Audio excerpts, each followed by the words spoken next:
Hi everyone, this is me Manisha. आज की video में मैं आपको बताना चाहती हूँ कि कैसे एक बार आप किसी भी डिज़ायर को मैनिफेस्ट करना चाहते हो तो एक बार आप उसे बस अपने माइंड में सोचो और उसके बाद वो जो इंटेंशन होनी चाहिए बहुत ही साफ इंटेंशन होनी चाहिए। साफ दिल से आपको वो इंटेंशन क्रिएट करनी है। उसमें किसी का भी बुरा छुपा नहीं होना चाहिए। तो सिर्फ आपके लिए वो ज़रूरी होनी चाहिए। और आप अगर उस चीज़ को 100 बार बोलते हो तो आपकी जीवन में वो आने लग जाता है।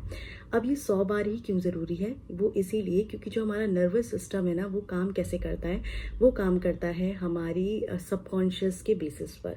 जो हमारे माइंड में ऑलरेडी थॉट्स चलते आ रहे हैं, उसी को वो हमारी रियलिटी क्रिएट करके लेके आता है, उसी को वो हमारी रियलिटी बनाता है। अब जब मैं बात कर रही हूँ ना कि आपको 100 बार बोलना है, वो बात मैं इसीलिए कर रही हूँ क्योंकि जब आप एक चीज़ को एक बार बोलते हो तो आपका माइंड उस पर विश्वास नहीं कर पाता। पर जब आप एक चीज़ को बार बार रिपीट करते हो तो धीरे धीरे आपका माइंड आपको विश्वास दिलाने लगता है कि शायद ये चीज़ सच में है, ये चीज़ पॉसिबल है और आप इसीलिए इस बारे में बात कर रहे हो।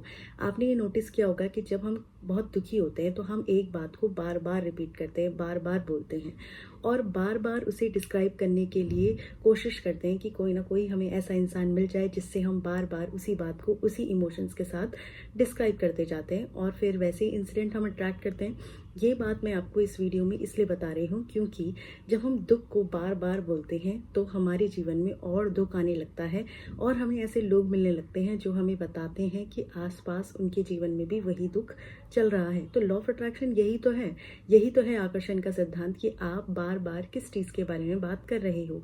अब जैसे हम डिज़ायर्स के बारे में बात करें कि कोई आपका सपना है जिसे आपको 100 बार बोलना है, ठीक है। तो अगर आप किसी चीज़ को 100 बार बोलते हो तो धीरे धीरे आपके अंतर्मन में वो शब्द उतरते जाते हैं।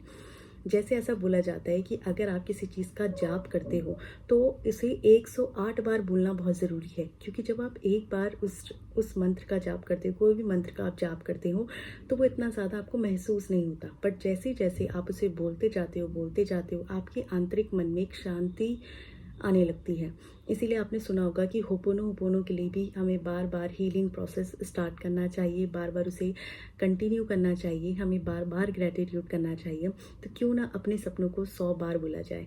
हमारी एक आदत है ह्यूमन टेंडेंसी की कि बार बार हम सुख को नहीं बताते हैं, दुख को सबसे ज़्यादा बताते हैं।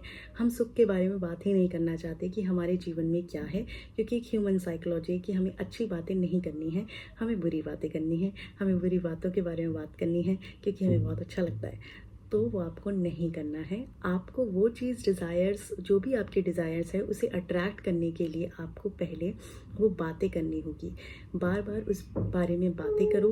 अगर आपको लगता है कि बार बार मैं 100 बार भी बोल चुकी हूँ और फिर भी वो चीज़ नहीं हो रही है तो यहाँ पर बताना चाहती हूँ कि विश्वास एक ऐसी शक्ति है ना जो कुछ भी कर सकती है। अगर आप विश्वास से किसी चीज़ को बार बार बोलते हो तो विश्वास पता है कब आता है? जब हम एक चीज़ को जब बार बार बोलेंगे ना तो अपने आप ऑटोमेटिकली हमें उस चीज़ पर विश्वास होने लगता है। पहले हमें स्टार्टिंग में ऐसा लगता है कि नेगेटिव है, ऐसा नहीं हो सकता, ये पॉसिबल नहीं है। पर धीरे धीरे जब आप एक ही चीज़ को बार बार बोलते जाते हो, बार बार बोलते जाते हो तो आपका माइंड उसे रिकॉर्ड कर लेता है। बिल्कुल वैसे ही जैसे आप थिएटर में जाते हो, मूवी देखते हो, उससे पहले आप सिर्फ मूवी के गाने सुनते हो। पर जब आप थिएटर में जाते हो, मूवी देखते हो तो आप बार बार उस मूवी का डिस्कशन कर रहे होते हो। अंतर मन में आके बार बार वही सीन बार बार आता रहता है, आता जाता है और आप बार बार उस मूवी को याद करते हो कि किन लोगों के साथ आप वो मूवी देखने गए थे और वो आपकी यादें बन जाती है। सिमिलरली आपको अपने सपनों को ऐसे याद करना है जैसे वो आपकी यादें हों, आप उसे ऑलरेडी जी चुके हो। आप जब इस चीज़ को बार बार बोलोगे, 100 बार बोलोगे तो वो आपके जीवन में आने लग जाएगा। तो अगर आपको समझ में आ गया है कि 100 बार बोलने से आपका जीवन बदल सकता है तो आज से ही शुरू करो। और पता है, मुझे ऐसा लगता है कि 100 बार बोलने के बाद भी अगर आपको रिजल्ट नहीं मिल रहे हैं ना तो सेल्फ वर्थ पर काम करने की ज़रूरत है। आप अपने आप को जिस तरीके से देखते हो ना शीशे में, आपकी सच्चाई वही है। जब आप अपने साथ अकेले बैठे होते हो, आप क्या बातें करते हो अपने आप से, वही आपकी असली सच्चाई है। तो सच्चाई को जीतो, उसे समझने की कोशिश करो और बार बार बोलो वो चीज़ जो आप जीवन में जीना चाहते हो। ठीक है, तो आई गेस तो आपको ये वीडियो समझ में आ गया होगा. So please like this video, subscribe to this YouTube channel, and I am thankful, grateful उन सभी लोगों के लिए दिल से शुक्रिया जिन्होंने इस चैनल को ऑलरेडी सब्सक्राइब किया हुआ है. I am so grateful for you. और बीच में अभी मैं कोई भी वीडियो नहीं डाल पा रही थी, so I am really sorry, but I will be continuously posting the video for you. So that's all, and we will meet in the next video.